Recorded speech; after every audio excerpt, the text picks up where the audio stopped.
Um retrato esquecido revela que a matriarca, dada como morta há 6 anos, está viva em uma clínica isolada. A descoberta abala as estruturas de uma família poderosa, revelando uma teia de mentiras, manipulações e crimes. Agora pai, filha e avó precisam unir forças para reconstruir a verdade e enfrentar as consequências.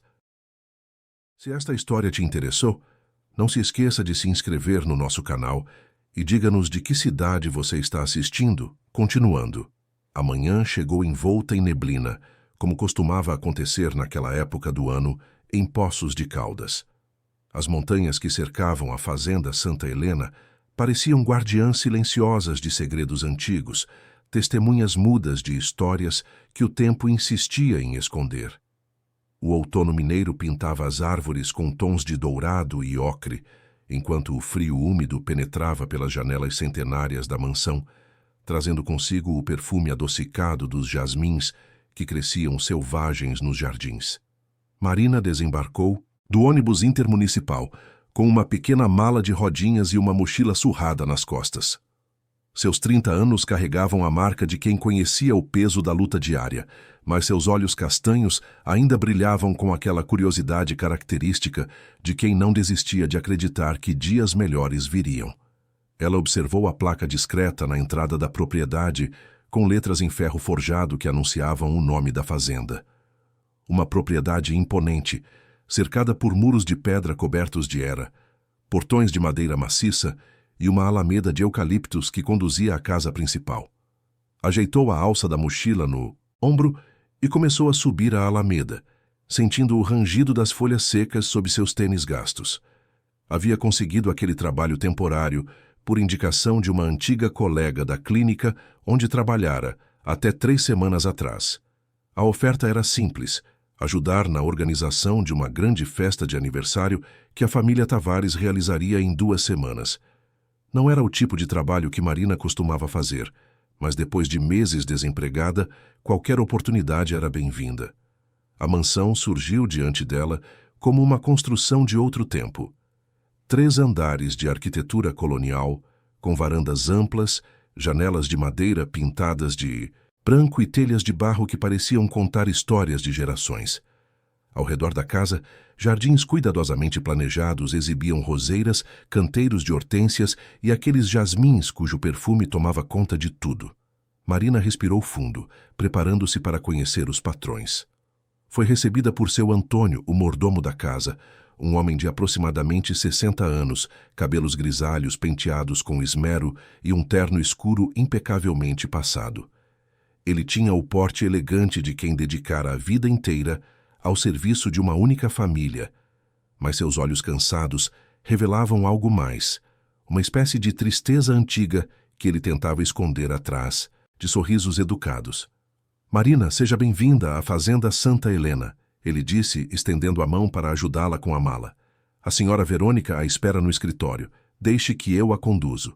Enquanto atravessavam o hall de entrada, Marina não pôde deixar de admirar a decoração refinada. O piso de tábuas largas de peroba brilhava sob a luz que entrava pelas janelas altas. Móveis de época, lustres de cristal, tapetes persas e uma escadaria de madeira que subia majestosa até o 2º andar.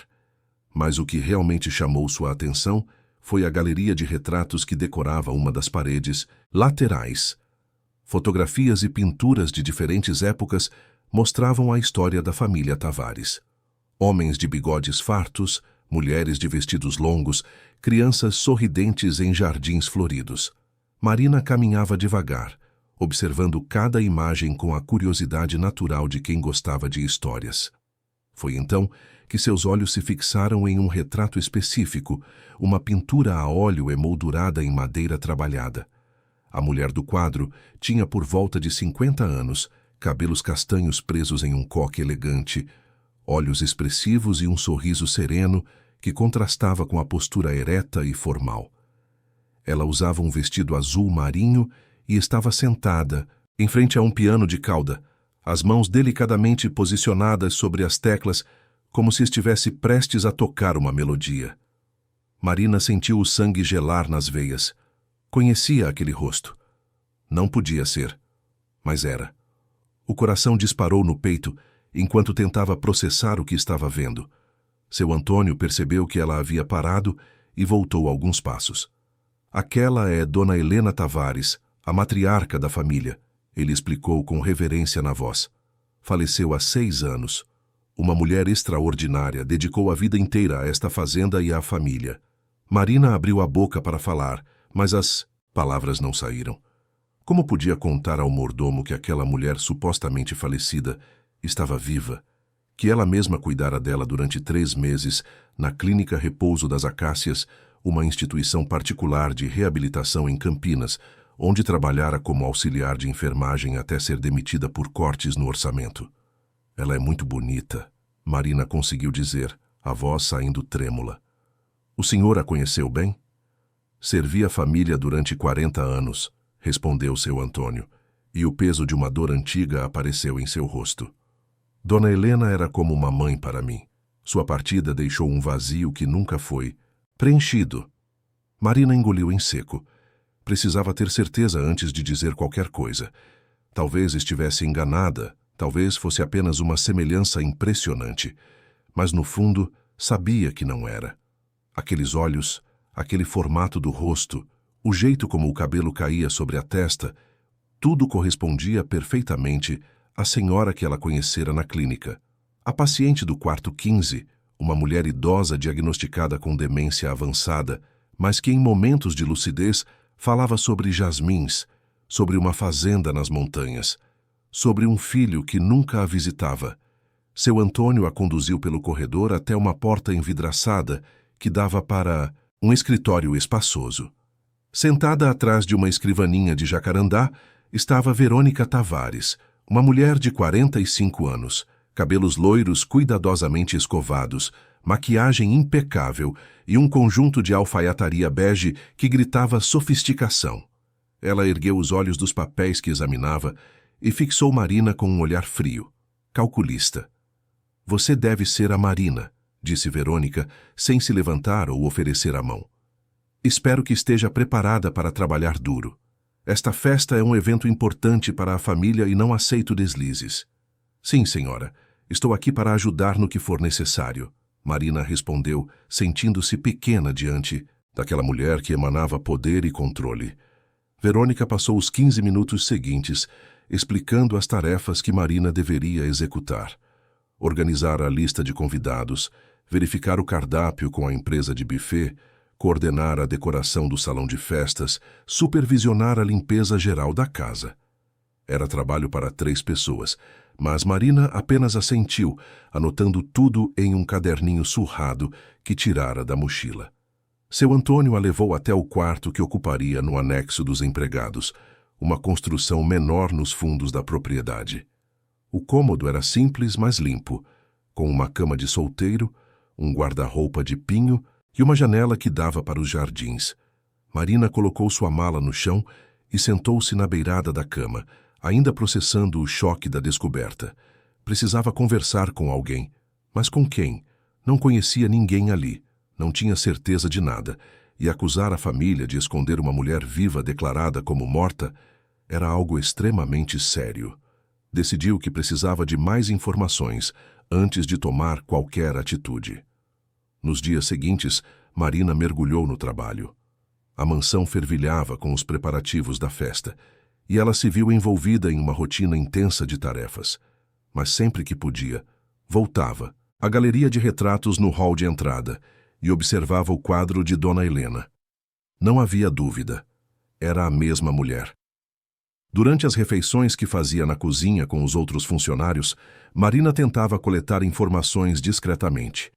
A cozinheira, Dona Mercedes, uma senhora robusta de quase 70 anos que trabalhava ali desde jovem, falava sobre Dona Helena com lágrimas nos olhos. Era uma santa, aquela mulher, dizia Dona Mercedes enquanto descascava batatas. Nunca levantou a voz para ninguém, tratava todos nós como família. Quando ela se foi, foi como se a luz desta casa se apagasse. Como foi que ela faleceu? Marina perguntou, tentando soar casual. Dona Mercedes suspirou fundo. Dizem que foi o coração. Estava fragilizada, sabe? Nos últimos anos ficou muito diferente, mais esquecida, mais distante. A dona Verônica, que cuidou de tudo, internou ela em uma clínica especializada em São Paulo. Disseram que ela precisava de cuidados médicos constantes. Alguns meses depois, recebemos a notícia de que ela tinha nos deixado. Nem velório fizemos aqui na fazenda. A dona Verônica disse que foi tudo muito rápido, que já tinham feito a cerimônia em São Paulo só para a família mais próxima. Marina sentiu um aperto no peito. As peças começavam a se encaixar de uma forma perturbadora. Nenhum velório na fazenda onde Dona Helena vivera a vida toda, cerimônia restrita em outra cidade. E por que interná-la em São Paulo se a clínica onde Marina a encontrara ficava em Campinas? Seu Eduardo ficou muito abalado? Ela perguntou, referindo-se ao patriarca da família. Ficou, mas o senhor Eduardo sempre foi um homem reservado, explicou Dona Mercês. Depois que casou com a Dona Verônica, ele mudou bastante. Ficou mais quieto, mais fechado. Ela que manda em tudo agora. E olhe que o seu Eduardo é dono de tudo. Isso herdou do pai que herdou do avô. Mas é ela quem toma as decisões. Ela quem assina os papéis importantes da empresa. Marina absorveu cada palavra como se fossem pistas de um quebra-cabeça macabro. Precisava conversar com seu Antônio. Ele parecia ser a pessoa mais próxima de Dona Helena.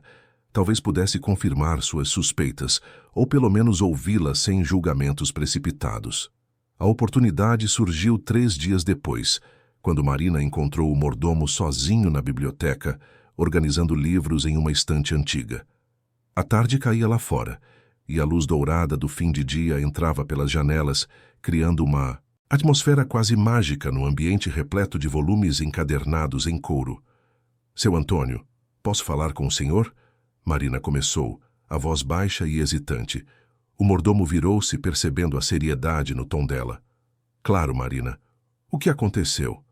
Ela fechou a porta atrás de si e aproximou-se, o coração batendo tão forte que tinha certeza de que ele podia ouvir. É sobre Dona Helena.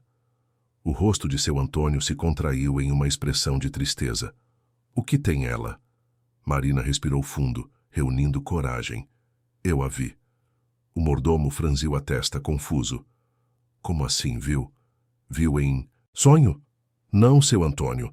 Eu a vi viva há menos de um mês.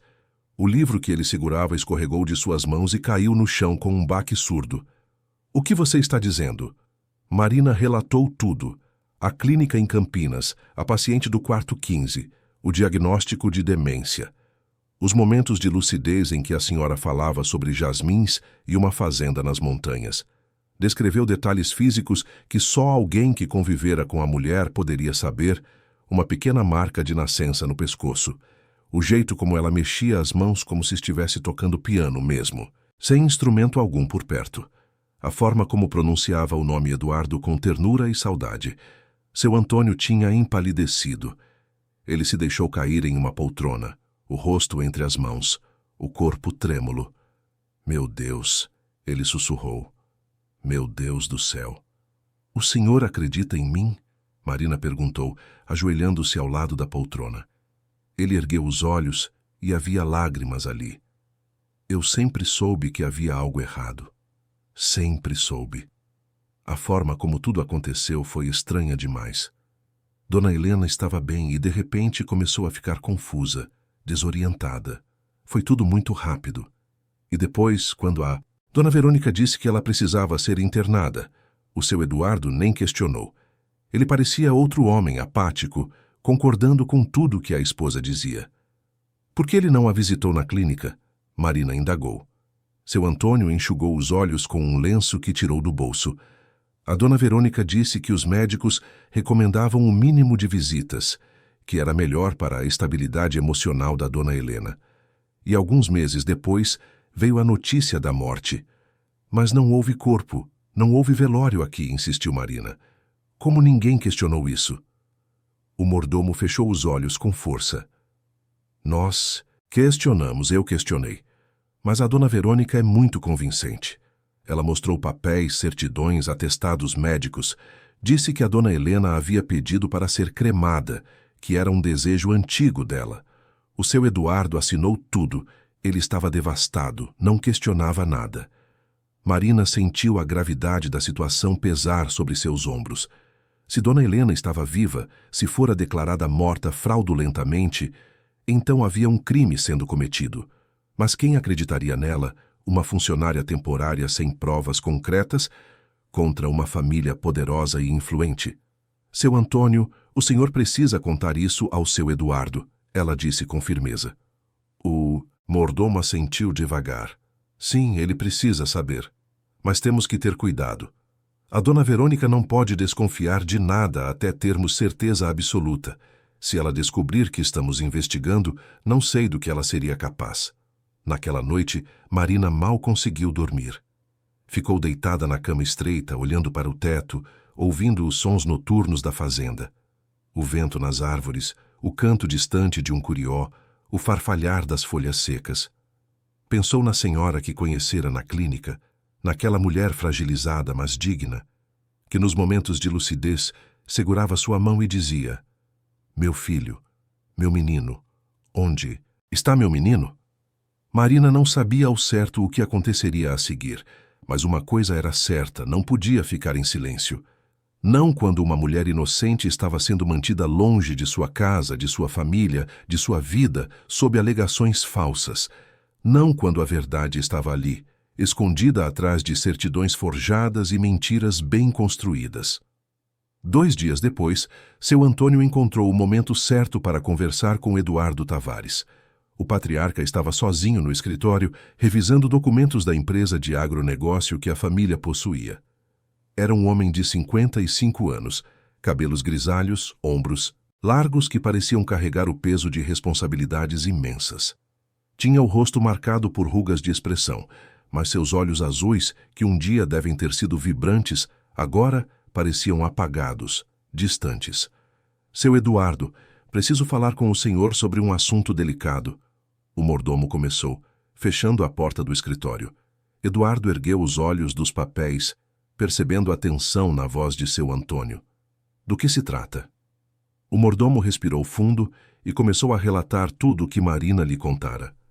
A cada palavra, o rosto de Eduardo mudava, passando da incredulidade à confusão, da confusão à perturbação. Quando seu Antônio terminou, um silêncio pesado tomou conta do escritório. Isso é impossível, Eduardo finalmente disse, a voz rouca. Minha mãe está morta. Eu vi os papéis, eu assinei os documentos. Como pode estar viva? Seu Eduardo, e se os papéis fossem falsos? E se tudo isso fosse uma armação? Eduardo levantou-se bruscamente da cadeira, a expressão oscilando entre raiva e desespero. Armação? Você está sugerindo que minha esposa, que Verônica armou a morte da minha mãe? Isso é absurdo, Antônio, isso é loucura. Mas e se não for? O mordomo insistiu, dando um passo à frente. O senhor mesmo admitiu que tudo foi estranho. A forma como ela adoeceu tão rapidamente, a internação repentina, o fato de não termos podido visitá-la, a cremação apressada sem velório. Nada disso lhe pareceu suspeito? Eduardo passou as mãos pelo rosto, respirando com dificuldade. Pareceu, mas eu estava tão confuso naquela época, tão cansado. Verônica cuidou de tudo. Ela disse que era para o meu bem, que eu não precisava me preocupar com os detalhes burocráticos. Seu Antônio colocou uma mão no ombro do patrão. Eu sei que é difícil acreditar, mas e se a funcionária estiver certa?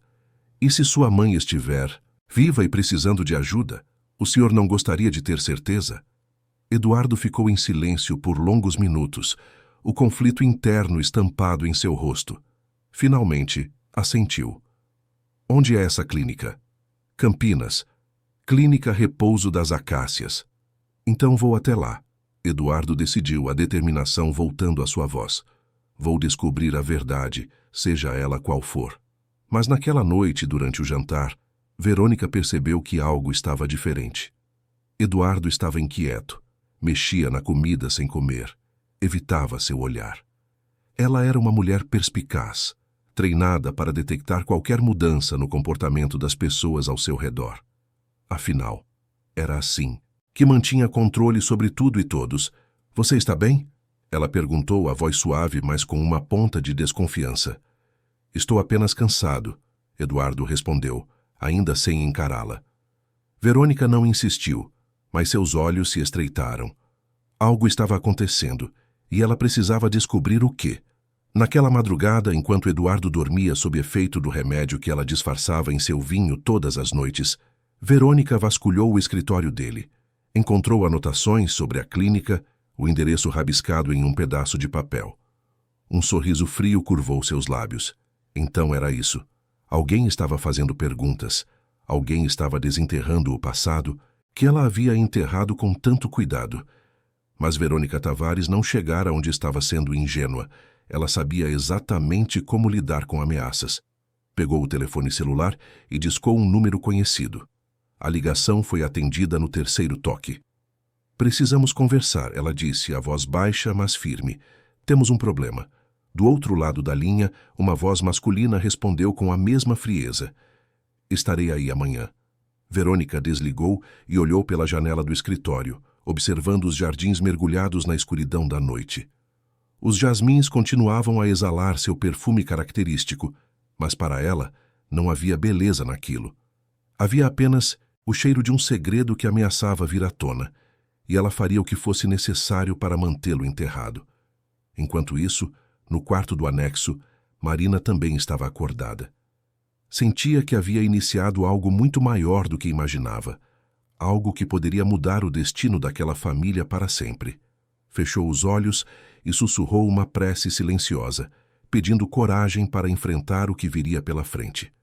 A verdade estava prestes a emergir das sombras, e quando isso acontecesse, nada mais seria como antes na fazenda Santa Helena. A manhã seguinte chegou com um céu carregado de nuvens escuras que ameaçavam chuva. Eduardo Tavares acordou com a cabeça pesada, como sempre acontecia ultimamente.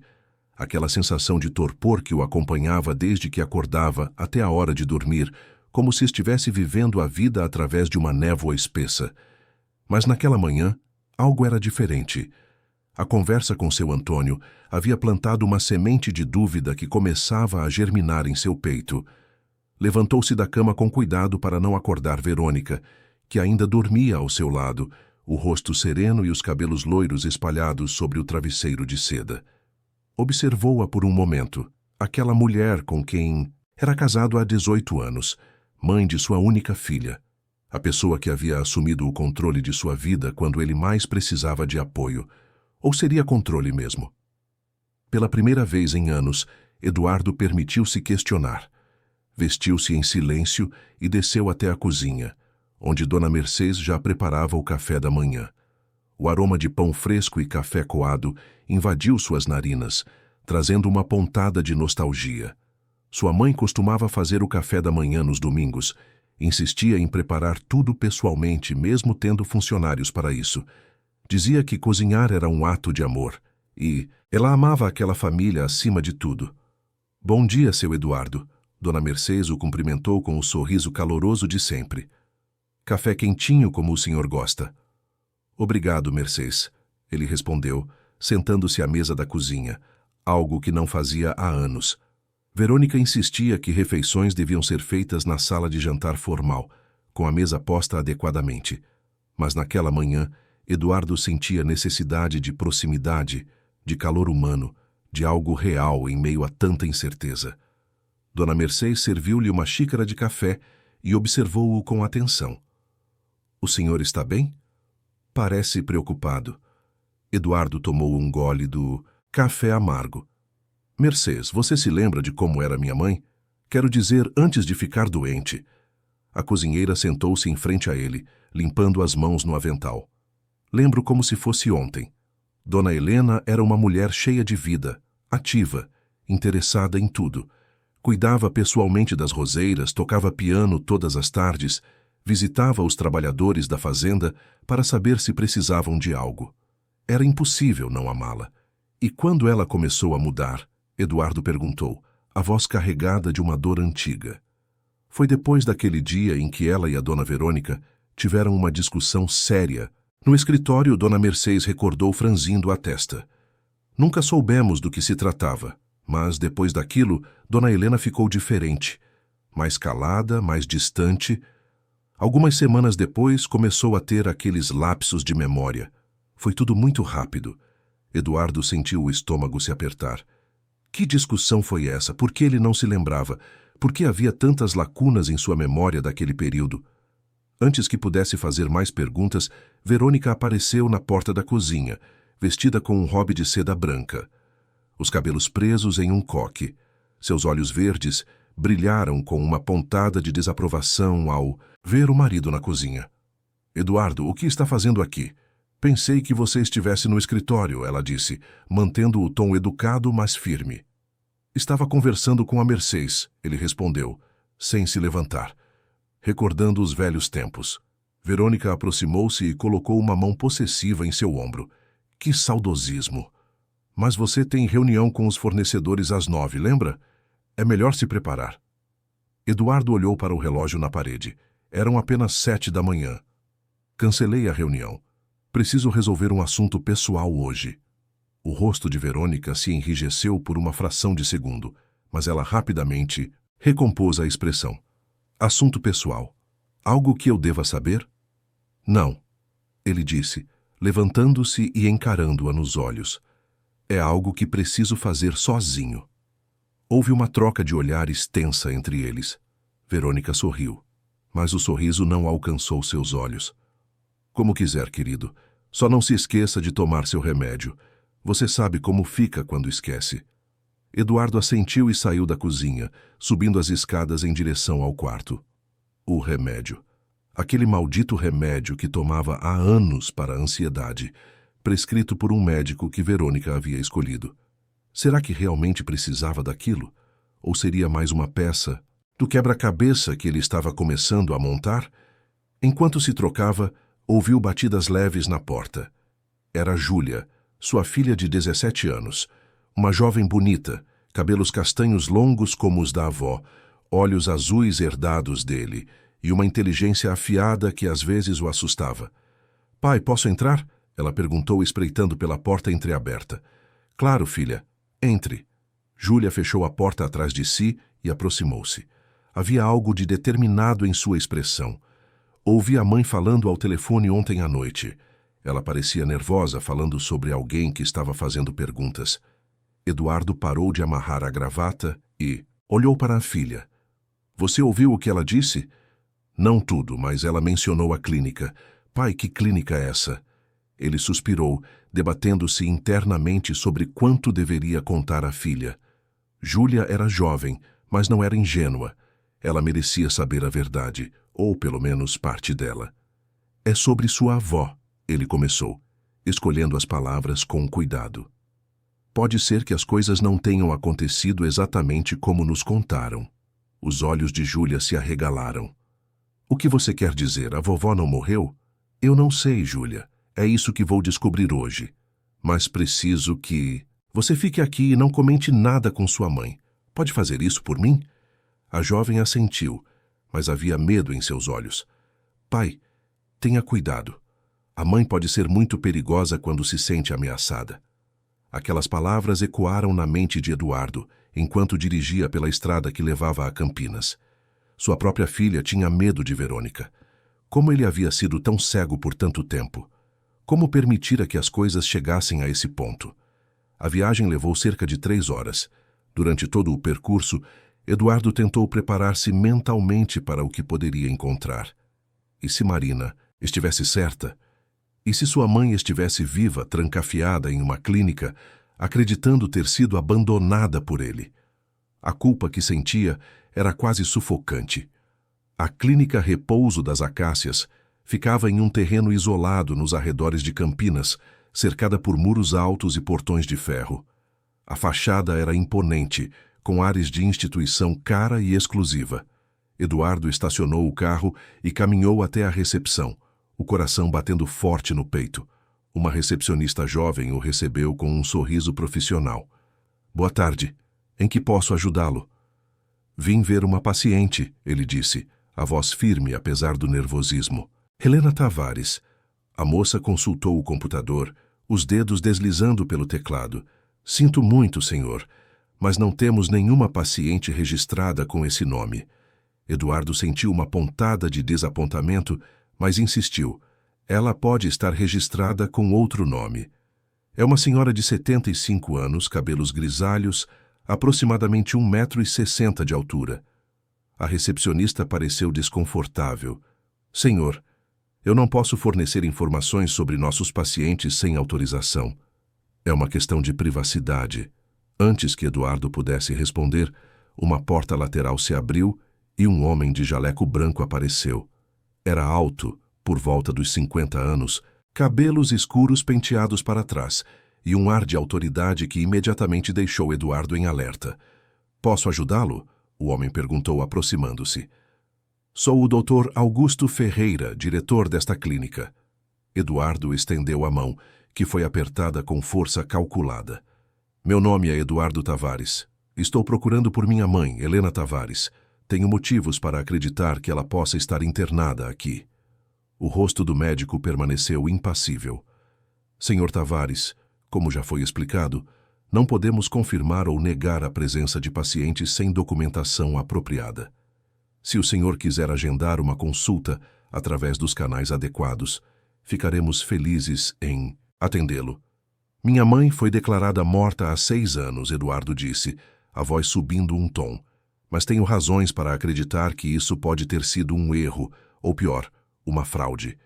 E se ela estiver aqui, tenho o direito de vê-la. O Dr. Ferreira manteve a calma profissional, mas Eduardo percebeu um brilho de tensão em seus olhos. Senhor Tavares, o senhor está fazendo acusações muito sérias. Sugiro que busque os canais legais apropriados se acredita que houve alguma irregularidade.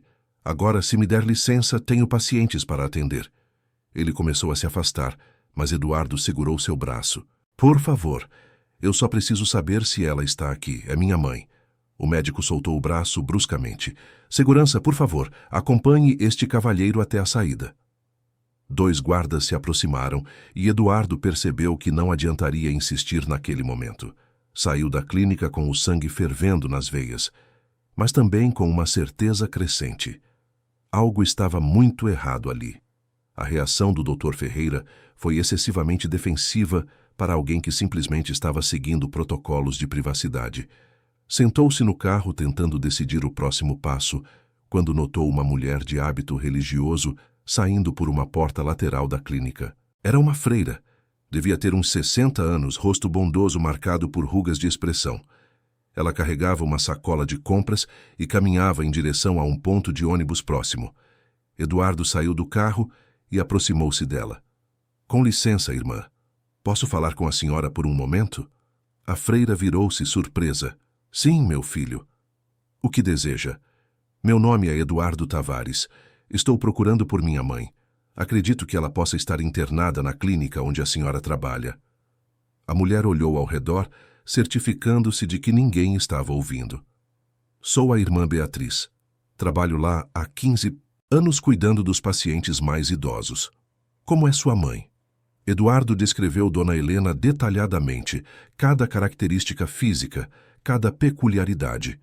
Mencionou o jeito como ela mexia as mãos como se estivesse tocando piano, a forma como pronunciava certas palavras, a marca de nascença no pescoço. Os olhos da freira se encheram de lágrimas. Meu Deus, eu a conheço.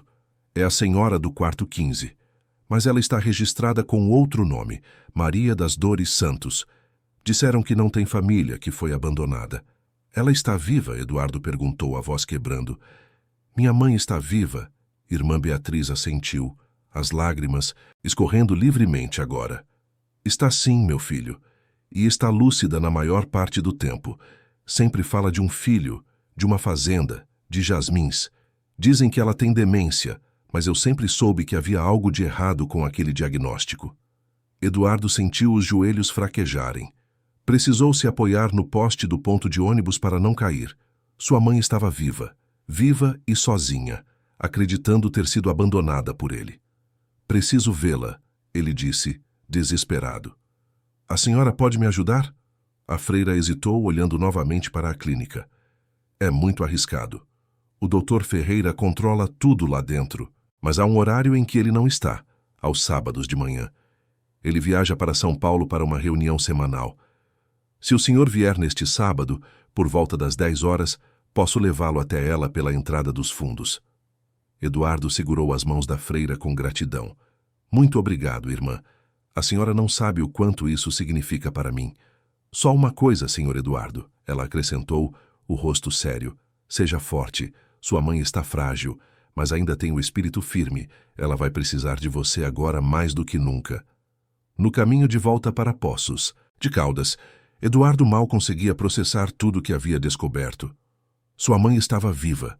Alguém, e ele tinha uma forte suspeita de quem havia forjado sua morte, falsificado documentos, pagado pessoas para manter a farsa. Mas por quê? Que motivo Verônica teria para fazer algo tão monstruoso? Quando chegou à fazenda, já era noite. As luzes da mansão brilhavam acolhedoras, mas para Eduardo não havia mais conforto naquele lugar. Entrou pela porta dos fundos, querendo evitar Verônica até ter tempo de processar tudo. Encontrou Marina e seu Antônio na cozinha, conversando em voz baixa com Dona Mercês. Os três se viraram quando ele entrou, a expectativa estampada em seus rostos. É verdade, Eduardo disse, a voz rouca. Ela está viva. Minha mãe está viva. Dona Mercês soltou um soluço e cobriu a boca com as mãos. Seu Antônio fechou os olhos, murmurando uma oração silenciosa. Marina sentiu os olhos se encherem de lágrimas. O que o senhor vai fazer agora? Ela perguntou. Vou trazê-la de volta para casa, Eduardo respondeu. E pela primeira vez em anos, havia determinação genuína em sua voz. No sábado vou buscá-la. E depois vou descobrir toda a verdade sobre o que aconteceu. Seu Eduardo, seu... Antônio se aproximou, a voz baixa e urgente. A senhora Verônica não pode saber disso antes da hora. Se ela descobrir, pode tentar impedir ou, pior, fazer algo para cobrir seus rastros definitivamente. Eduardo assentiu. Eu sei. Vou agir como se nada tivesse acontecido. Mas precisamos ser cuidadosos. Ela já está desconfiada. Naquele momento, Júlia entrou na cozinha, os olhos arregalados. Pai, a mãe está procurando por você. Ela parece nervosa. Eduardo respirou fundo, preparando-se para a atuação de sua vida. Obrigado, filha. Vou subir para falar com ela. Encontrou Verônica no quarto, sentada em frente à penteadeira, passando escova, nos cabelos loiros. Ela o observou pelo espelho, um sorriso calculado nos lábios. Onde você esteve o dia todo? Ela perguntou, mantendo o tom casual. Resolvi dar uma volta, pensar um pouco. Eduardo respondeu, começando a tirar os sapatos. Tenho estado muito estressado ultimamente. Verônica virou-se para encará-lo. E conseguiu relaxar? Um pouco, ele mentiu, evitando o olhar penetrante dela. Ela se levantou e aproximou-se, colocando as mãos nos ombros dele. Eduardo, você sabe que pode me contar qualquer coisa, não sabe? Somos um time, você e eu. Sempre fomos. Ele forçou um sorriso. Eu sei, Verô. Estou apenas cansado. Acho que vou tomar um banho e dormir cedo. Ótima ideia, ela concordou, beijando-o no rosto. Já coloquei seu remédio no criado mudo, junto com um copo de água. Não se esqueça de tomar antes de dormir. Eduardo olhou para o comprimido ao lado do copo. Quantos anos tomava aquilo religiosamente, sem questionar? Quantas noites dormira sob efeito de medicamentos que talvez nem precisasse? Obrigado, ele disse, mas desta vez, depois que Verônica saiu do quarto, pegou o comprimido e o guardou no bolso. Precisava estar lúcido, precisava pensar com clareza. Os dias de cegueira haviam acabado. Na manhã de sábado, Eduardo acordou cedo, com a mente mais clara do que estivera em anos. Não havia tomado o remédio nas últimas 2 noites, e a diferença era assustadora. Sentia-se mais presente, mais alerta, como se um véu que cobria seus pensamentos tivesse sido removido. Disse a Verônica que precisava ir até a fazenda vizinha para discutir a compra de equipamentos agrícolas. Ela aceitou a desculpa sem questionar muito, mas Eduardo percebeu a forma como seus olhos o seguiram quando ele saiu de casa. A viagem até Campinas pareceu mais curta desta vez. Quando chegou à clínica, estacionou o carro na rua, lateral conforme combinado com a irmã Beatriz. A freira o esperava perto dos fundos da propriedade, um portão discreto escondido entre arbustos. Venha rápido, ela sussurrou, abrindo o portão. Temos 1 hora antes que comecem as rondas. Eduardo seguiu-a por corredores brancos e assépticos, o cheiro característico de hospital invadindo suas narinas. Passaram por quartos com portas fechadas, de onde vinham sons abafados de televisões e conversas distantes. Finalmente, a irmã Beatriz parou em frente a uma porta com o número 15. Ela está acordada, a freira disse suavemente. Prepare-se, Sr. Eduardo. Ela está mais frágil do que você se lembra. A freira abriu a porta devagar. O quarto era simples, mas limpo, com uma cama, uma poltrona, uma janela com grades que dava para um jardim interno. E ali, sentada na poltrona, enrolada em um xale de lã, estava ela, Dona Helena. Ela estava mais magra, os cabelos completamente brancos agora, o rosto marcado por rugas que não estavam lá 6 anos atrás. Mas os olhos, aqueles olhos expressivos que Eduardo conhecia desde que nascera, ainda brilhavam com a mesma luz. A mulher ergueu o olhar quando ouviu a porta abrir. Primeiro, confusão. Depois, reconhecimento.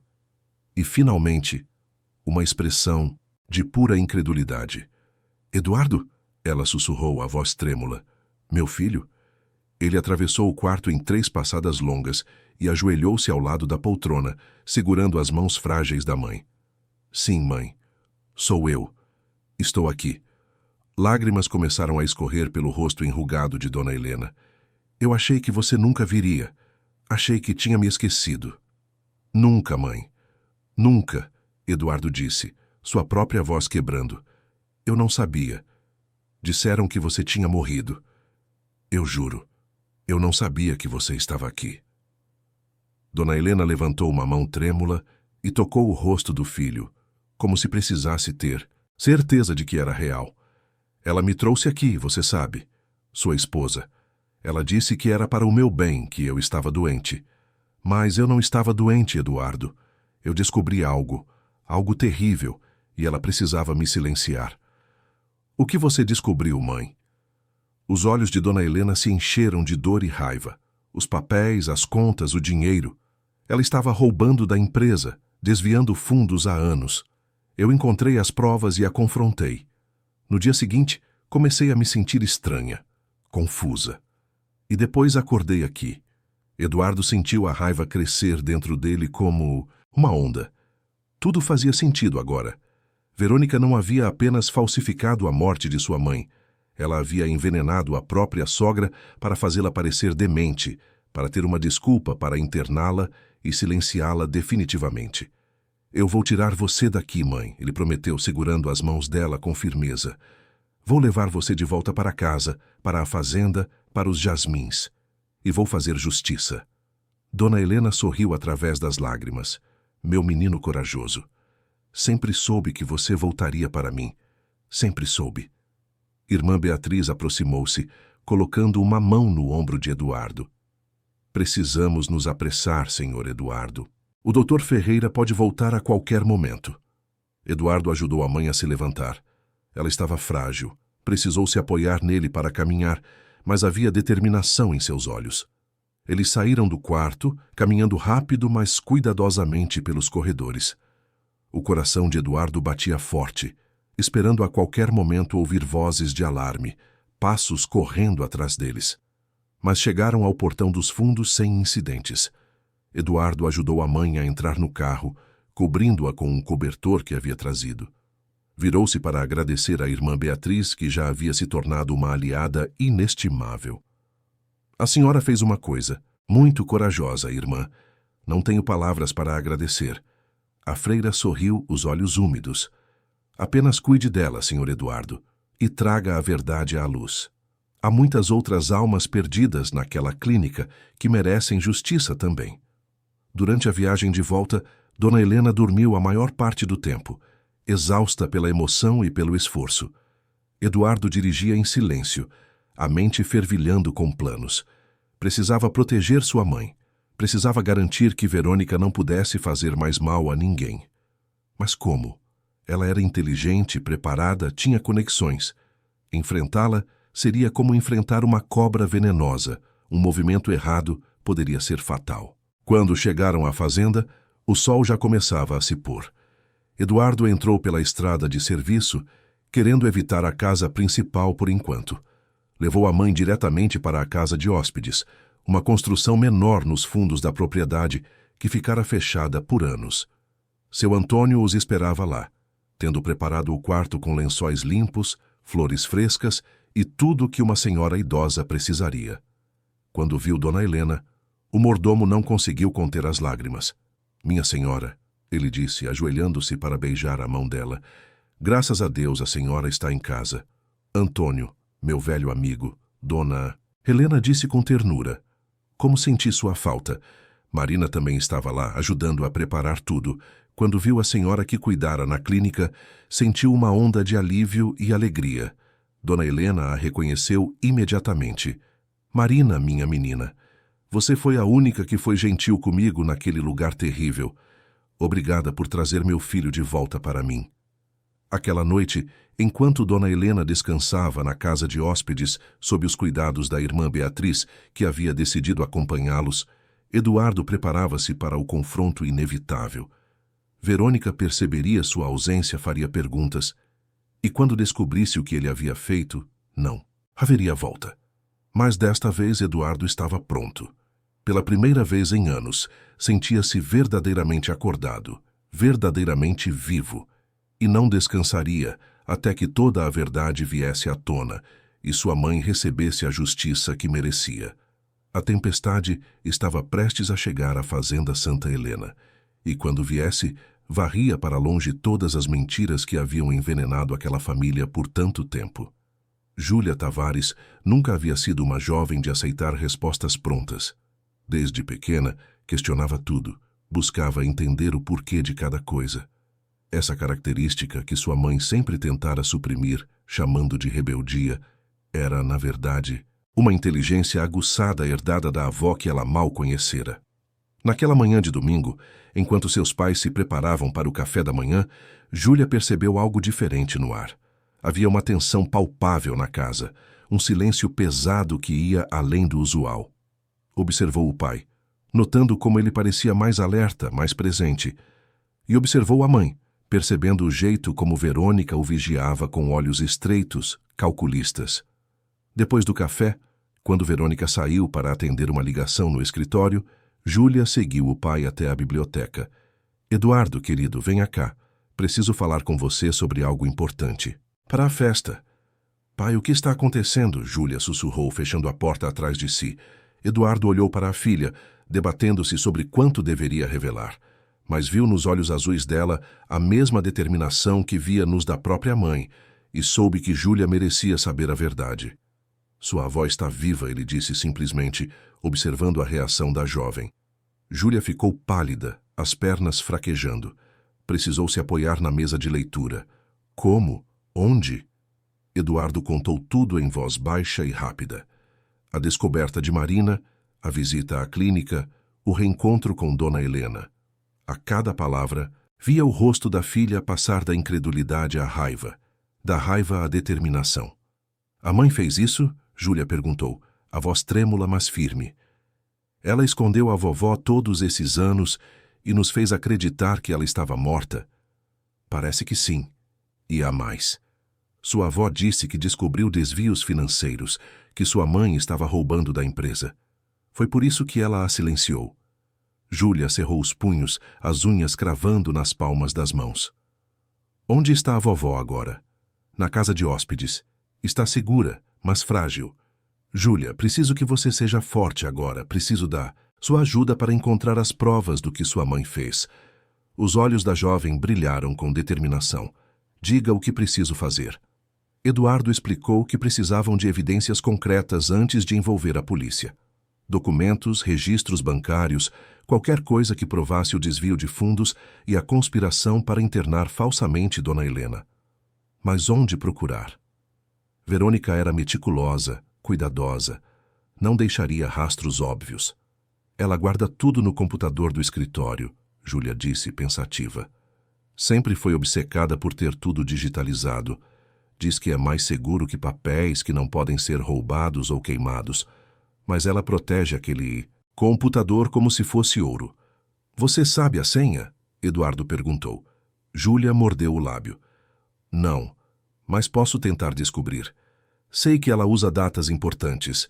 Já a vi digitando algumas vezes. Nunca prestei muita atenção, mas talvez consiga lembrar do padrão. É muito arriscado, Eduardo ponderou, mas não tinham muitas opções. Naquela tarde, enquanto Verônica estava ocupada com ligações de negócios na sala de estar, Júlia aproveitou a oportunidade. Subiu as escadas silenciosamente, os pés descalços não fazendo barulho no carpete. O escritório de Verônica ficava no segundo andar, uma sala espaçosa com vista para os jardins, decorada em tons de cinza e branco, tudo minimalista e controlado como a própria dona. A porta estava destrancada, algo raro. Júlia entrou e fechou-a suavemente atrás de si. O computador estava sobre a mesa de vidro, a tela escura. Aproximou-se e apertou o botão para ligá-lo, o coração batendo forte no peito. A tela inicial apareceu, solicitando senha. Júlia respirou fundo. Tentou primeiro a data de nascimento de Verônica. Senha incorreta. Depois tentou a data do casamento dos pais. Incorreta novamente. Estava começando a entrar em pânico quando se lembrou de algo. Um dia em que vira a mãe sussurrar uma data para si mesma enquanto digitava.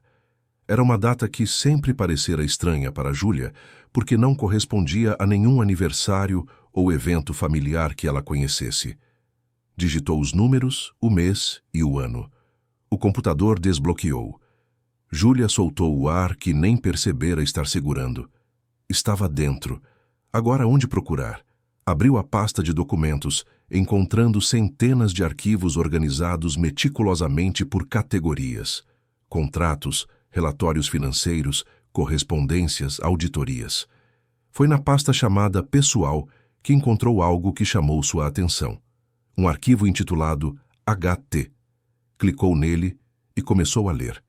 Era uma troca de e-mails entre Verônica e alguém identificado apenas como AF. As mensagens eram cautelosas, mas reveladoras. Ela descobriu as transferências, dizia uma mensagem de Verônica. Precisamos agir rápido. A internação precisa parecer necessária e irreversível. A resposta de AF era igualmente fria. Posso providenciar o diagnóstico. Temos precedentes de demência precoce na família dela. Precisamos de uma narrativa convincente. Júlia sentia náusea crescendo em seu estômago conforme continuava lendo. Havia mensagens detalhando como Verônica começara a adicionar substâncias ao chá de Dona Helena para induzir confusão e desorientação. Havia discussões sobre qual clínica seria mais discreta, mais disposta a aceitar pagamentos generosos para manter silêncio. E então, a mensagem que selava tudo. A certidão de óbito está pronta. Nosso contato no cartório fez um trabalho impecável. Oficialmente, Helena Tavares faleceu de complicações cardíacas. Eduardo assinou todos os documentos ontem, ainda estava sob efeito da medicação, não lembra de nada. Júlia precisou cobrir a boca para não gritar. Sua mãe havia drogado seu pai, forjado documentos, pagado pessoas para criar uma falsa narrativa de morte. E quem era esse AF? Continuou procurando e encontrou referências ao Dr. Augusto Ferreira, o diretor da clínica. Mas havia outro nome também, outro médico, Dr. Ricardo Almeida. Curiosa, procurou por esse nome e encontrou uma pasta escondida dentro de outra pasta, disfarçada com um nome genérico. Quando a abriu, seu estômago se revirou. Havia fotografias, mensagens íntimas, registros de encontros. Verônica tinha um relacionamento amoroso com esse Dr. Ricardo e, pelos e-mails, ficava claro que ele era mais do que apenas um amante. Era seu parceiro no crime. Com o dinheiro que já transferimos, podemos começar nossa vida juntos em breve, dizia uma mensagem de Verônica. Eduardo nunca vai descobrir. Está tão dopado que mal sabe que dia é. E com Helena permanentemente silenciada, não há ninguém para fazer perguntas. Inconvenientes. Júlia começou a copiar os arquivos para um pendrive que havia trazido. Eram dezenas de documentos, gigabytes de informação. Enquanto a transferência acontecia, continuou explorando. Encontrou planilhas detalhadas das transferências ilegais, contas offshore, empresas fantasmas criadas para lavar o dinheiro. Verônica havia desviado milhões da empresa familiar ao longo dos anos. A transferência estava quase completa quando Júlia ouviu passos no corredor. Seu sangue gelou. Rapidamente fechou os programas, certificando-se de apagar o histórico de acesso. Pegou o pendrive assim que a última barra de progresso se completou e guardou-o no bolso da calça jeans. A porta do escritório se abriu. Verônica entrou parando abruptamente ao ver a filha ali. Júlia! Sua voz era gelada. O que você está fazendo aqui? Estava procurando você, Júlia mentiu, forçando a voz a soar casual. Queria saber se posso sair com minhas amigas à noite. Verônica atravessou a sala, os olhos fixos na filha. E precisava entrar no meu escritório para perguntar isso? A porta estava aberta. Eu achei que você estivesse aqui. Júlia manteve a compostura, mas seu coração batia descontroladamente. Verônica aproximou-se do computador, tocando o mouse. A tela ainda estava quente. Seus olhos se estreitaram. Você mexeu no meu computador? Claro que não. Por que eu faria isso? Houve um momento de tensão palpável, as duas mulheres se encarando. Finalmente, Verônica recuou um passo. Pode sair com suas amigas, mas esteja de volta às 10. E Júlia, ela acrescentou, a voz carregada de uma ameaça velada. Não entre no meu escritório novamente sem permissão. Privacidade é importante, mesmo entre família. Júlia assentiu e saiu, forçando-se a caminhar devagar, calmamente, quando tudo o que queria era correr. Assim que saiu do escritório e fechou a porta, permitiu-se respirar. Tinha conseguido. Tinha as provas. Encontrou o pai na casa de hóspedes, conversando, com Dona Helena. A avó parecia melhor, mais alerta. Tinha tomado banho, vestia roupas limpas que Marina havia providenciado e seus cabelos estavam penteados, mas ainda havia fragilidade nela. Anos de confinamento e abuso não desapareciam em um dia. Pai, consegui, Júlia disse, entrando e fechando a porta rapidamente atrás de si. Tenho tudo. Mostrou o pendrive e começou a relatar o que havia encontrado. Eduardo ouvia com o rosto cada vez mais pálido, as mãos apertadas em punhos. Dona Helena fechou os olhos, lágrimas silenciosas escorrendo por seu rosto. Ela me envenenou, Dona Helena sussurrou. Eu me lembro agora. O chá tinha gosto estranho, mas ela insistia que era um novo sabor que havia descoberto. E depois, tudo ficava confuso, meus pensamentos se embaralhavam. E ela estava drogando você também, pai, Júlia acrescentou. Os remédios que você toma há anos, aposto que não são o que ela diz que são. Por isso você sempre se sentia tão cansado, tão distante. Eduardo passou as mãos pelo rosto. Como fui tão cego? Como deixei isso acontecer? Não foi culpa sua, filho, Dona Helena disse, estendendo a mão para tocar o rosto dele. Ela é esperta, manipuladora. Pessoas assim sabem exatamente como nos controlar sem que percebamos. Seu Antônio, que havia estado em silêncio até então, finalmente falou. O que faremos agora, seu Eduardo? Temos provas, temos a Dona Helena de volta. É hora de envolver as autoridades? Eduardo assentiu. Sim, mas precisamos fazer isso direito. Verônica tem conexões, tem dinheiro, tem recursos. Se dermos um passo em falso, ela pode fugir ou destruir evidências adicionais. Naquela noite, enquanto a família jantava, a tensão na mesa era quase insuportável. Verônica mantinha uma fachada de normalidade, conversando sobre a festa que se aproximava, sobre mudanças que queria fazer na decoração da casa. Mas seus olhos continuavam voltando para Júlia, observando, avaliando. Eduardo forçou-se a comer, a participar da conversa, a agir como se nada tivesse mudado. Mas por dentro estava planejando. Na manhã seguinte, iria até a cidade. Procuraria um advogado de confiança, alguém que pudesse orientá-lo sobre como proceder legalmente. E depois, entregariam tudo à polícia. Após o jantar, quando Verônica subiu para o quarto, Eduardo e Júlia se reuniram novamente na casa de hóspedes com Dona Helena. Conectaram o pendrive em um laptop que seu Antônio havia providenciado e começaram a revisar todos os documentos. Era pior do que imaginavam. Não, eram apenas milhões desviados. Eram dezenas de milhões. Verônica havia sistematicamente sangrado a empresa por anos. E há algo mais, Júlia disse, abrindo uma pasta específica. Ela estava planejando vender a fazenda. Tem contratos preliminares aqui. acordos com incorporadores imobiliários. Ela ia transformar tudo isso em um condomínio de luxo e desaparecer com o dinheiro. Dona Helena soluçou. Esta terra está na família há 4 gerações. É nossa história, nosso legado. E vai continuar sendo, Eduardo prometeu, abraçando a mãe. Não vou deixar que ela destrua o que levamos tanto tempo para construir. Na manhã seguinte, Eduardo acordou cedo e preparou-se para ir à cidade. Mas quando desceu para o café da manhã, encontrou a casa estranhamente silenciosa. Verônica não estava na sala de jantar, algo incomum. Ela sempre fazia questão de tomar o café da manhã pontualmente às 7. Procurou por ela no escritório, no quarto, nos jardins. Nada. Foi quando notou que o carro dela não estava na garagem. Sentiu um aperto no peito. Ela havia fugido? Descobrira que eles sabiam? Júlia apareceu, ainda de pijama, os olhos arregalados de preocupação. Pai, a mãe não está no quarto dela, e algumas malas sumiram. Maldição, Eduardo praguejou, algo que raramente fazia. Ela deve ter desconfiado. Preciso ir atrás dela. Mas para onde ela iria? Júlia perguntou. Eduardo pensou rapidamente. Se Verônica estava fugindo, provavelmente tentaria sair do país. Tinha dinheiro em contas offshore. Tinha um amante esperando. Tentaria começar uma nova vida longe do Brasil. Mas primeiro precisaria de documentos, dinheiro em espécie, preparar a fuga adequadamente. Ela deve ter ido para São Paulo, Eduardo concluiu.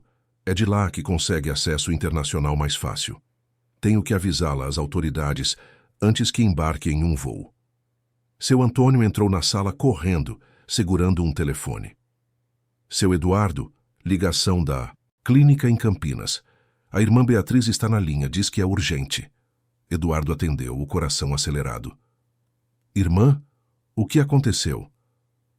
Senhor Eduardo, a voz da freira estava trêmula. O doutor Ferreira fugiu. Levou todos os arquivos, destruiu computadores. A polícia está aqui, alguém denunciou irregularidades na clínica. Eles estão investigando todas as internações dos últimos 10 anos. Eduardo processou a informação rapidamente. Isso é bom, irmã. Significa que a verdade está vindo à tona. A senhora está segura? Estou, mas precisava avisá-lo. Se o doutor Ferreira fugiu, sua esposa também pode estar planejando o mesmo. Ela já fugiu. Eduardo confirmou. Mas não vou deixá-la escapar. Depois de desligar, Eduardo pegou o telefone novamente e ligou para a polícia de Poços de Caldas. Explicou a situação de forma resumida, pediu que emitissem um mandado de busca e apreensão. Mencionou os documentos que tinham como prova, ofereceu-se para entregar tudo imediatamente. O delegado responsável, Dr. Joaquim Barreto, um homem de 50 anos com reputação de ser rígido, mas justo, levou a denúncia a sério. Mande os documentos imediatamente, Sr. Tavares, e vou acionar a Polícia Federal. Se sua esposa tentar sair do país, será interceptada. Enquanto Eduardo se preparava para ir à delegacia, Júlia teve uma ideia. Pai, a mãe tem um apartamento em São Paulo que ela acha que ninguém sabe. Ouvi ela mencionar uma vez em uma ligação. Fica na Avenida Paulista. Acho que é lá que ela guarda documentos importantes, talvez até dinheiro. Como você sabe disso? Júlia hesitou. Às vezes, ouço as ligações dela. Sei que não é certo, mas sempre senti que ela escondia coisas. Eduardo abraçou a filha. Você é mais esperta do que eu jamais fui. Obrigado, filha. Vou passar essa informação para a polícia. As horas seguintes foram um turbilhão de atividades. Eduardo foi à delegacia com seu Antônio, levando o pendrive com todas as evidências. O delegado Barreto revisou os documentos com sua equipe, os olhos se arregalando a cada novo arquivo que abria. Isso é gravíssimo, Sr. Tavares, ele disse. Fraude, falsificação de documentos, sequestro, apropriação indébita. Sua esposa vai responder por muitos crimes. E o doutor Ferreira? Eduardo perguntou. Ele também precisa ser responsabilizado. Já emitimos mandado para ele também. A Polícia Federal está rastreando ambos. Se tentarem sair do país, serão detidos. Enquanto isso, em São Paulo, Verônica estava em seu apartamento secreto, uma cobertura luxuosa que comprara anos atrás com dinheiro desviado. Empacotava documentos, joias, dinheiro em espécie. Havia percebido que algo estava errado quando viu Júlia no escritório, quando notou que o computador havia sido acessado. Sua filha sempre foi esperta demais para o próprio bem. Pegou o telefone e ligou para Ricardo, seu amante e cúmplice. Precisamos adiantar os planos, ela disse sem preâmbulos. Eles sabem. Como assim sabem? A voz dele estava tensa. Não importa como. O importante é que precisamos sair do país agora. Você conseguiu os documentos falsos? Consegui. Podemos embarcar amanhã de manhã em um voo para Buenos Aires e de lá seguir para a Europa. Perfeito. Vou me encontrar com você no aeroporto. Mas Verônica não sabia que sua ligação estava sendo rastreada. A Polícia Federal já tinha um mandado de interceptação telefônica e cada palavra que ela dizia estava sendo gravada, cada movimento sendo monitorado. Quando tentou deixar o apartamento naquela noite, encontrou agentes federais esperando no saguão do prédio. Verônica Tavares, um deles perguntou, mostrando a identificação. A senhora está presa por fraude, falsificação de documentos e outros crimes. Tem o direito de permanecer em silêncio. Verônica pensou em correr, em gritar, em usar sua lábia, para convencê-los de que era tudo um mal-entendido. Mas viu nos olhos dos agentes que não adiantaria. Estava encurralada. Quando a notícia chegou a Poços de Caldas, Eduardo sentiu um alívio imenso. Júlia chorou, não de tristeza, mas de alívio misturado com a dor de ver a mãe ser presa.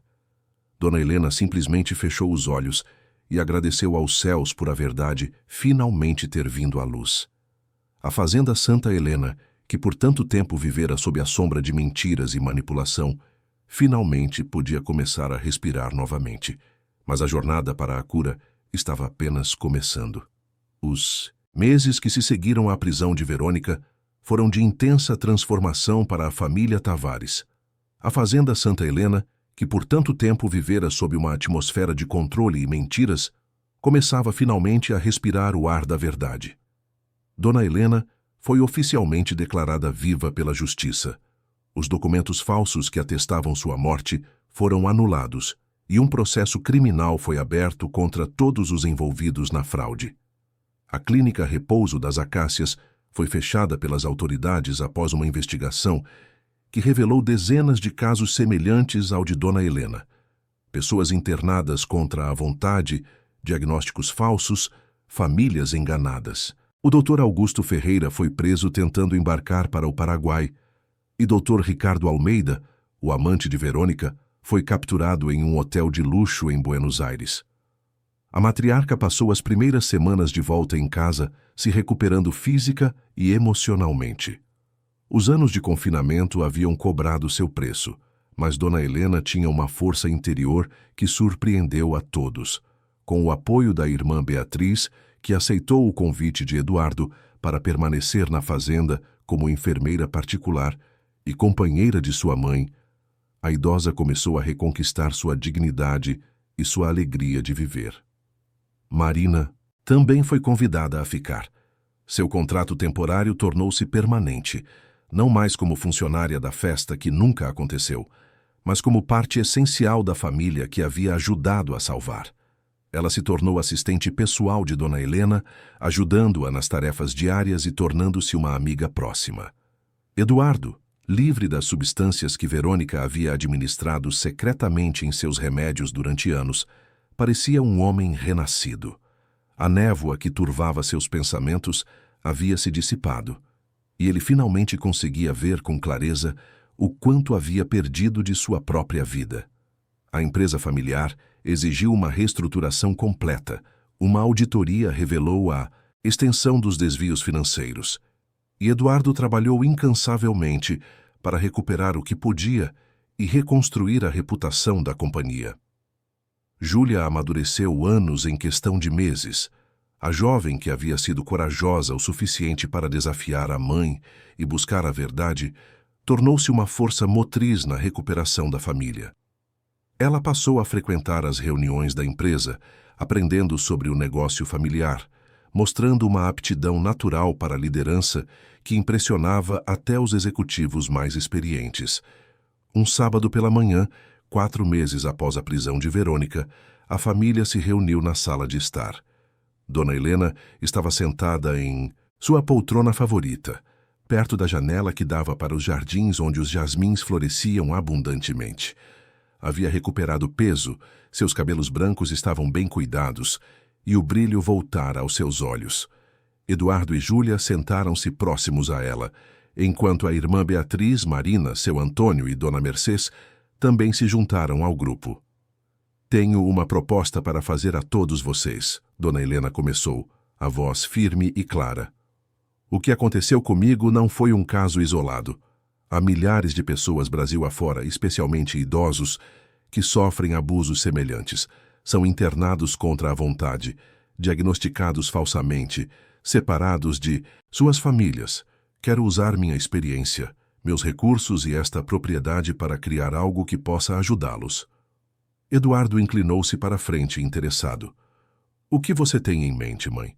Quero transformar parte desta fazenda em um centro de acolhimento e apoio para idosos que foram vítimas de abandono, exploração ou internação indevida. Um lugar onde possam se recuperar, receber apoio psicológico, assistência jurídica para recuperar seus direitos e, principalmente, dignidade. Podemos chamar de Instituto Helena Tavares de Proteção ao Idoso.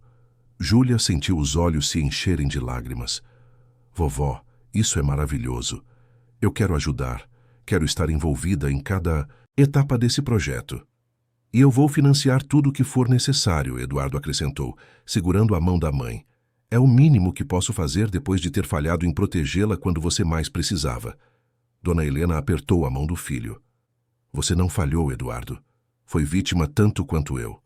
Mas agora, juntos, podemos transformar essa dor em algo positivo, em esperança para outras pessoas. A irmã Beatriz se ofereceu para coordenar o projeto.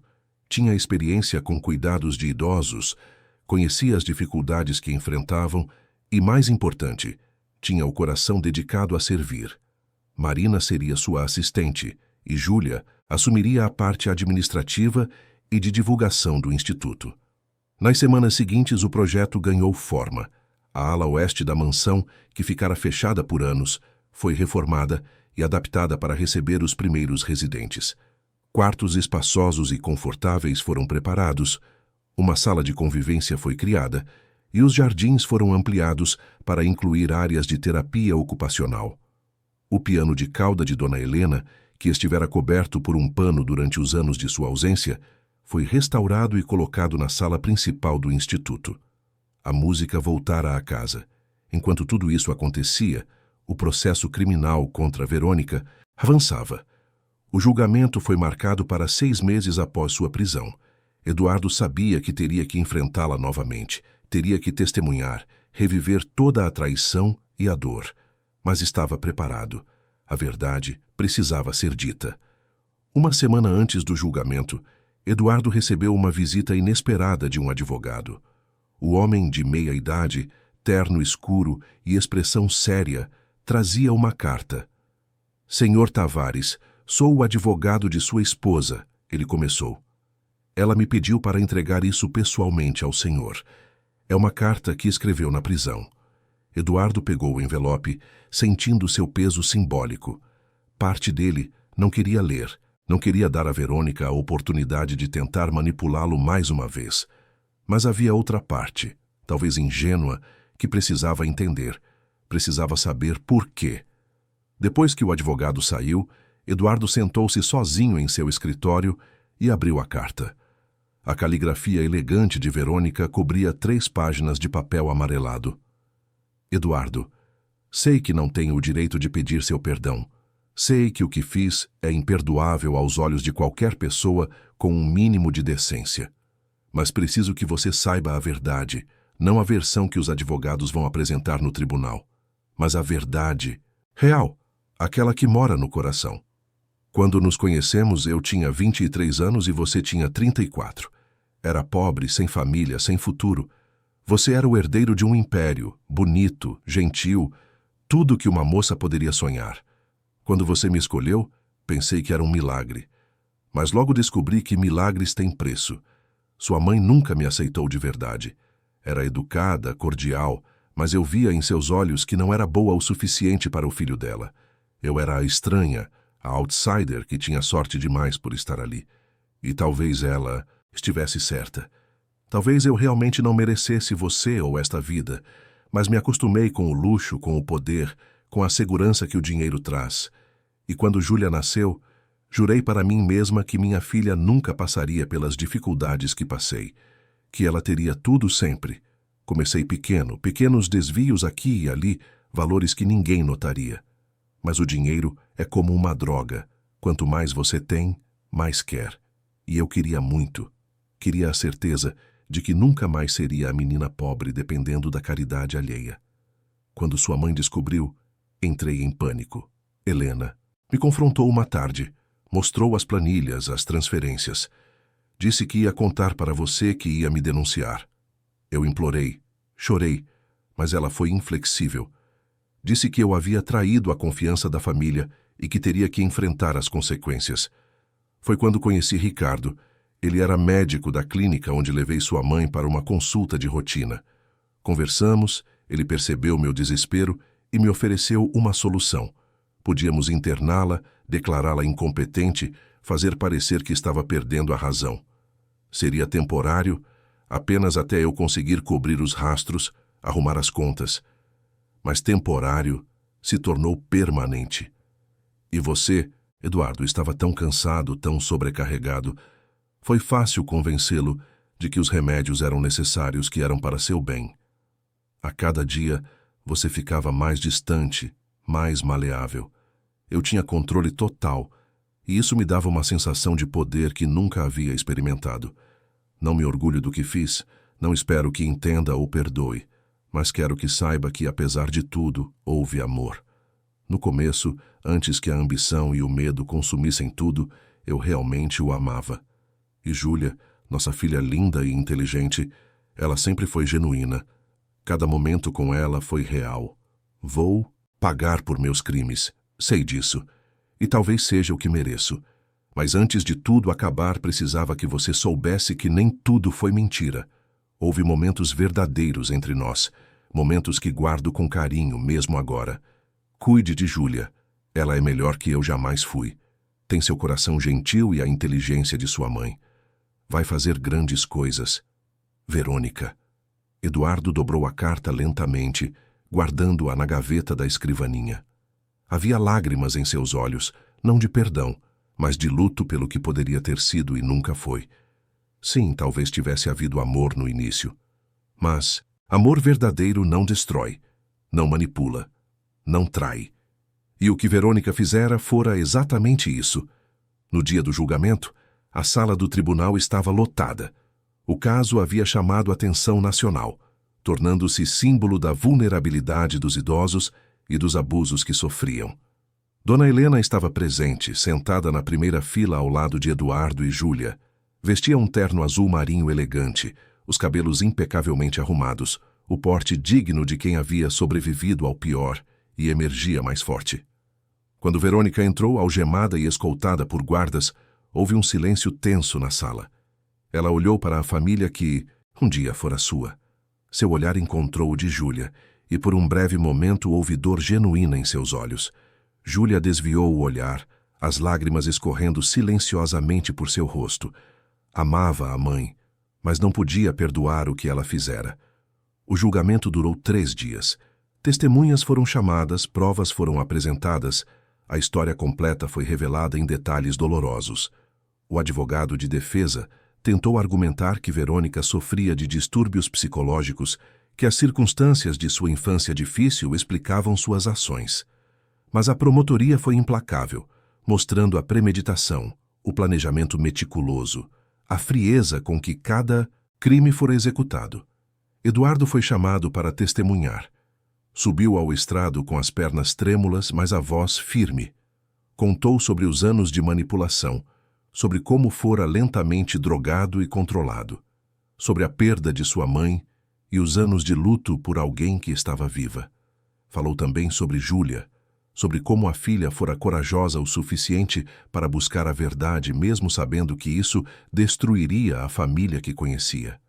Dona Helena também testemunhou. Com a voz clara e serena, descreveu os meses de confinamento, a solidão, o desespero de acreditar que havia sido esquecida por todos que amava, mas também falou de esperança, da fé que a manteve viva, da certeza de que um dia a verdade seria revelada. Quando o júri se retirou para deliberar, levou apenas 4 horas para chegar a um veredicto. Culpada, em todas as acusações: fraude, falsificação de documentos, sequestro, apropriação indébita, formação de quadrilha. A sentença foi de 20 anos de prisão em regime fechado, sem possibilidade de redução. Verônica recebeu a sentença sem emoção visível. Simplesmente assentiu, como se já soubesse qual seria o resultado. Mas quando foi levada para fora da sala, virou-se uma última vez e olhou para Eduardo. Sussurrou algo que apenas ele conseguiu ler nos lábios dela. Sinto muito. Ele não respondeu. Apenas virou-se e abraçou a mãe e a filha, as 2 mulheres que realmente importavam em sua vida. Dr. Ricardo Almeida e Dr. Augusto Ferreira também foram condenados, recebendo sentenças de 15 e 18 anos, respectivamente. A justiça havia sido feita, mas a satisfação que Eduardo esperava sentir não veio. Havia apenas um vazio, uma tristeza pela futilidade de tudo aquilo. 6 meses depois do julgamento, o Instituto Helena Tavares de Proteção ao Idoso abriu suas portas oficialmente. A cerimônia de inauguração foi modesta, mas significativa. Autoridades locais compareceram, assim como representantes de organizações de direitos humanos e diversos veículos de imprensa. Mas o verdadeiro foco eram os primeiros residentes, 12 idosos que haviam passado por situações semelhantes à de Dona Helena. Havia Dona Aparecida, uma senhora de 80 anos que fora internada pela própria filha para que esta pudesse vender seu apartamento. Seu Benedito, viúvo de 75 anos, cujos sobrinhos o declararam incapaz para assumir controle de sua pensão. Dona Rosa, uma professora aposentada que passou 3 anos em uma clínica particular sob diagnóstico falso de Alzheimer. Cada um trazia uma história de abuso, abandono e injustiça. Mas também traziam resiliência, vontade de recomeçar, esperança de que dias melhores viriam. Dona Helena cortou a fita inaugural, rodeada por sua família e pelos novos residentes. Emocionada, fez um discurso curto, mas poderoso. Este lugar não é apenas um refúgio para aqueles que sofreram, ela começou, a voz firme ecoando pelo salão. É um símbolo de que a verdade sempre prevalece, de que nenhuma injustiça pode permanecer para sempre nas sombras. É um compromisso de que, enquanto houver pessoas dispostas a lutar pela dignidade humana, haverá esperança e, acima de tudo, uma casa. Uma casa onde todos são bem-vindos, onde todos são família. Os aplausos foram calorosos e sinceros. Júlia estava ao lado da avó, os olhos brilhando de orgulho. Eduardo observava tudo com o coração transbordando de gratidão. Sua mãe não apenas havia sobrevivido à provação mais terrível que alguém poderia imaginar, ela havia transformado aquela dor em propósito, em algo maior que ela mesma. Nos meses seguintes, o instituto floresceu. O piano de Dona Helena voltou a soar pela casa, não apenas tocado por ela, mas por vários dos residentes que haviam sido músicos em suas vidas passadas.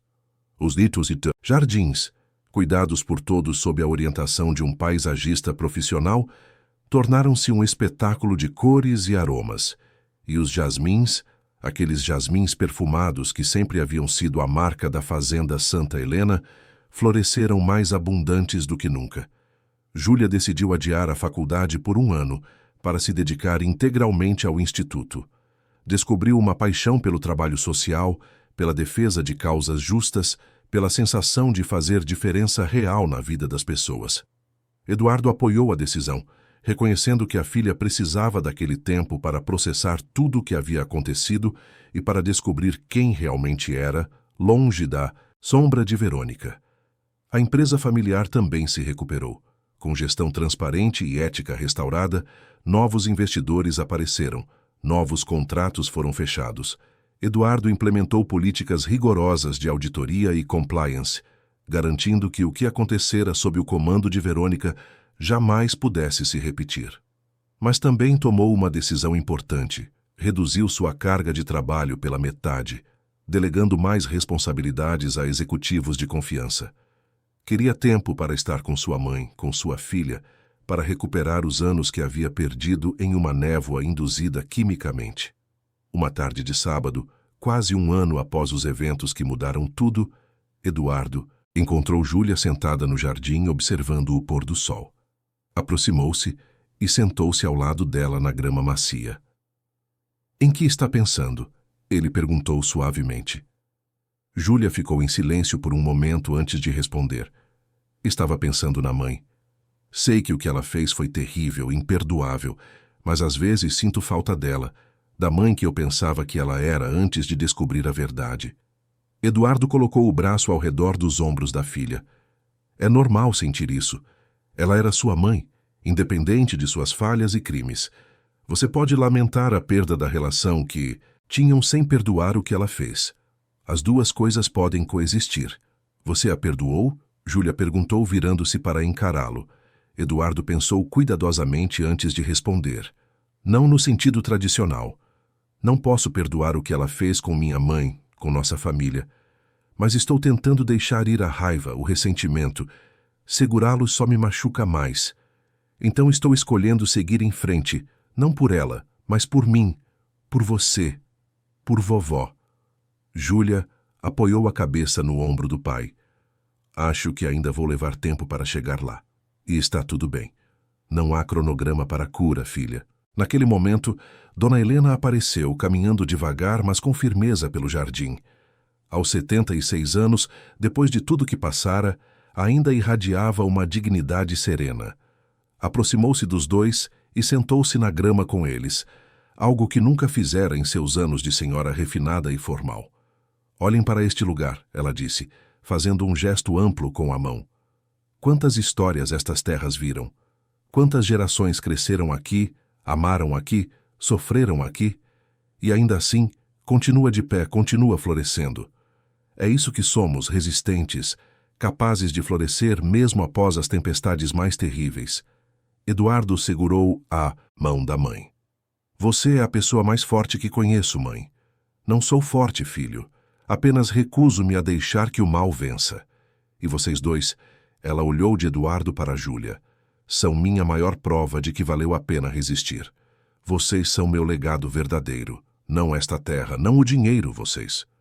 Os três ficaram sentados ali, enquanto o sol desaparecia no horizonte, pintando o céu com tons de laranja, rosa e púrpura. O perfume dos jasmins preenchia o ar, trazendo uma sensação de paz que há muito tempo não sentiam. 2 anos após a inauguração do Instituto, a Fazenda Santa Helena era irreconhecível do lugar que fora durante o reinado de Verônica. Havia vida, riso, propósito. O Instituto atendia agora 30 residentes permanentes e oferecia programas de apoio para dezenas de famílias. Júlia, que havia entrado na faculdade de Direito, especializava-se em direito dos idosos e direitos humanos, frequentemente trazendo colegas e professores para conhecerem o trabalho desenvolvido ali. Eduardo, livre das amarras que o prenderam por tanto tempo, redescobriu sua paixão pela terra. Passava horas nos campos, trabalhando lado a lado com os funcionários da fazenda, as mãos na terra, o rosto beijado pelo sol. Descobriu que havia mais satisfação em plantar uma árvore do que em fechar um contrato de milhões. Dona Helena tornou-se uma figura conhecida nacionalmente. Dava palestras sobre abuso de idosos, trabalhava com legisladores para criar leis mais rigorosas de proteção. E sua história inspirava inúmeras pessoas a denunciarem situações semelhantes. Mas seu verdadeiro prazer estava nas tardes de música no instituto, quando sentava ao piano e tocava para os residentes, enchendo a casa com melodias que falavam de esperança e renovação. Marina, que se tornara parte inseparável da família, encontrou seu lugar no mundo. Não era mais a jovem perdida e desesperada por trabalho, era uma profissional competente, uma amiga leal, uma ponte entre o passado doloroso e o futuro promissor da família Tavares. Seu Antônio continuava como o coração silencioso da casa, mantendo tudo funcionando com sua eficiência discreta. Dona Mercedes ainda reinava na cozinha, mas agora cozinhava para uma família expandida que incluía todos os residentes do instituto. E a irmã Beatriz havia encontrado sua vocação perfeita, coordenando o trabalho de cuidado com a sabedoria de anos de experiência e um amor genuíno por cada pessoa sob seus cuidados. Uma manhã de primavera, 3 anos após o julgamento de Verônica, chegou uma carta à fazenda. Era dela, escrita da prisão. Eduardo hesitou em abri-la, mas Júlia, que estava presente quando o correio chegou, encorajou-o. Talvez ela tenha algo importante a dizer, pai. E se não tiver, você pode simplesmente jogá-la fora. Eduardo abriu a carta. Era curta, apenas meia página escrita à mão. Eduardo e Júlia, não espero resposta a esta carta. Apenas queria que soubessem que estou acompanhando o trabalho do Instituto pela televisão e jornais. O que vocês estão fazendo é extraordinário. Helena transformou sua dor em algo belo, e vocês a apoiaram nessa jornada. Tenho muito tempo para pensar aqui, e percebi que a prisão física é nada comparada à prisão que construí para mim mesma ao longo dos anos. Prisão de ambição, medo, ganância. Vocês estão livres de verdade, algo que nunca consegui ser. Júlia, minha filha, você é tudo o que eu deveria ter sido, mas nunca fui. Continue sendo essa luz, essa força para o bem. Seu pai é um homem melhor do que mereço, e sua avó é a prova viva de que o espírito humano é inquebrável. Não peço perdão, não mereço. Mas queria que soubessem que, apesar de tudo, amo vocês. Sempre amei a minha maneira imperfeita e egoísta. Verônica. Eduardo dobrou a carta e colocou-a no bolso. Não responderia, mas também não a jogaria fora. Era parte da história deles, por mais dolorosa que fosse. E histórias precisam ser lembradas para que os erros não se repitam. No final da tarde, a família se reuniu nos jardins, como havia se tornado tradição aos sábados. Estavam todos ali: Eduardo, Dona Helena, Júlia, Marina, seu Antônio, Dona Mercedes, a irmã Beatriz e muitos dos residentes do instituto que haviam se tornado família também. Uma mesa longa havia sido montada entre os canteiros de jasmins, coberta com uma toalha de linho branco e repleta de comida preparada com amor por Dona Mercedes. Havia risadas, conversas animadas, histórias sendo compartilhadas. Crianças do vilarejo próximo, convidadas por Júlia como parte de um programa de integração geracional, corriam entre as mesas trazendo vida e alegria. Dona Helena observava tudo com os olhos brilhando. Seu filho ao seu lado, forte e presente. Sua neta, linda e determinada, distribuindo sorrisos e abraços. Os amigos que se tornaram família. A terra que amava florescendo ao seu redor. Eduardo percebeu o olhar da mãe e aproximou-se. Está feliz, mãe? Ela segurou a mão dele, apertando com força surpreendente para sua idade. Mais feliz do que pensei que seria possível estar novamente. Sabe, filho, quando estava naquela clínica, nos momentos mais escuros, havia apenas uma coisa que me mantinha viva. Era o perfume dos jasmins. Eu fechava os olhos e me lembrava do jardim, das tardes tocando piano, de você criança correndo entre as flores, e sabia que, de alguma forma, um dia voltaria para casa. E voltou, Eduardo disse, a voz carregada de emoção. E transformou este lugar em algo ainda mais bonito do que era.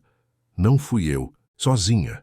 Foi você, foi Júlia, foi Marina, foi cada pessoa que escolheu acreditar que a verdade importa, que a justiça vale a pena lutar. Juntos, construímos algo que vai durar além de nós. Naquele momento, Júlia se aproximou, trazendo consigo uma senhora que recentemente havia chegado ao instituto. Vovó, pai, quero que conheçam Dona Lourdes. Ela acabou de chegar e está um pouco perdida. Pensei que vocês poderiam fazê-la se sentir bem-vinda. Dona Helena levantou-se imediatamente, estendendo os braços para a nova residente. Bem-vinda à nossa casa, querida. Aqui você está segura, está em família. A mulher desabou em lágrimas, e Dona Helena a abraçou com a ternura de quem conhecia exatamente aquela dor, aquele alívio, aquela gratidão avassaladora de finalmente estar a salvo. Eduardo observou a cena com o coração transbordando. Sua mãe, que tanto sofrera, agora consolava outros que sofriam. O ciclo de dor havia sido quebrado e transformado em um ciclo de cura e esperança. Quando o sol finalmente se pôs e as estrelas começaram a aparecer no céu, a maioria dos convidados já havia se despedido. Apenas Eduardo, Dona Helena e Júlia permaneciam nos jardins, sentados em um banco de madeira cercado por jasmins. Sabe o que aprendi com tudo isso? Júlia disse, quebrando o silêncio confortável. Aprendi que família não é só sangue, é escolha, é estar presente, é lutar uns pelos outros. Marina, seu Antônio, a irmã Beatriz, todos os residentes aqui, todos são nossa família tanto quanto nós somos uns dos outros. Sua avó ensinou isso a todos nós, Eduardo disse, olhando para Dona Helena com admiração. Ela poderia ter se fechado em amargura, poderia ter desistido, mas escolheu o amor, escolheu servir, escolheu transformar trauma em propósito. Dona Helena sorriu, os olhos marejados. Não fiz nada de extraordinário, apenas me recusei a deixar que o mal tivesse a última palavra. E descobri que, quando enfrentamos a escuridão com luz, a luz sempre vence. Os três ficaram sentados ali por mais algum tempo, em um silêncio confortável, apenas apreciando a companhia um do outro e o perfume dos jasmins que preenchia o ar noturno. Não havia mais segredos entre eles, não havia mais mentiras envenenando seu amor. Apenas verdade, perdão para si mesmos pelas vezes que foram cegos e gratidão por terem encontrado o caminho de volta uns para os outros. A fazenda Santa Helena, que por gerações fora o lar dos Tavares, agora era lar de muitos. Suas paredes que presenciaram tanta dor também presenciaram cura. Sua terra que fora manchada por traição agora era solo fértil para a esperança. E seus jardins de jasmim, aqueles jardins continuavam florescendo, geração após geração, lembrando a todos que visitavam que mesmo nas noites mais escuras, sempre haverá flores para perfumar o caminho de volta ao lar. Eduardo olhou para sua mãe e sua filha, as duas mulheres mais importantes de sua vida, e soube que finalmente estava em paz. O passado não poderia ser mudado, mas o futuro estava cheio de possibilidades. E enquanto estivessem juntos, enquanto tivessem amor e verdade como fundação, poderiam enfrentar qualquer coisa. A lua cheia iluminava os jardins, prateando as folhas dos jasmins. E ali, naquele pedaço de terra nas montanhas de Poços de Caldas, 3 gerações se reuniam sob o céu estrelado, prontas para escrever novos capítulos de uma história que agora falava não de dor, mas de redenção. Não de mentiras, mas de verdade. Não de separação, mas de união. E o perfume dos jasmins continuava, eterno e constante, guiando o caminho para todos que buscavam encontrar seu caminho de volta ao lar. Fim da história. Queridos ouvintes, esperamos que a história da família Tavares tenha tocado profundamente o coração de vocês. Se você se emocionou com a coragem de Dona Helena, com a transformação de Eduardo, com a bravura de Júlia e com o renascimento desta família, deixe seu like, inscreva-se no canal e conte nos comentários qual momento mais te marcou. Aqui, todos os dias, trazemos histórias intensas e verdadeiras como essa, que revelam a força do espírito humano e mostram que, mesmo nas situações mais difíceis, sempre há esperança de recomeço. A jornada da família Tavares nos ensina que a verdade, por mais dolorosa, que seja sempre liberta, e que o amor verdadeiro tem o poder de transformar até as feridas mais profundas em fontes de cura e renovação. Te esperamos no próximo episódio, com mais uma história que vai mexer com suas emoções e te fazer refletir sobre o que realmente importa na vida. Até lá, que o perfume dos jasmins guie seus caminhos.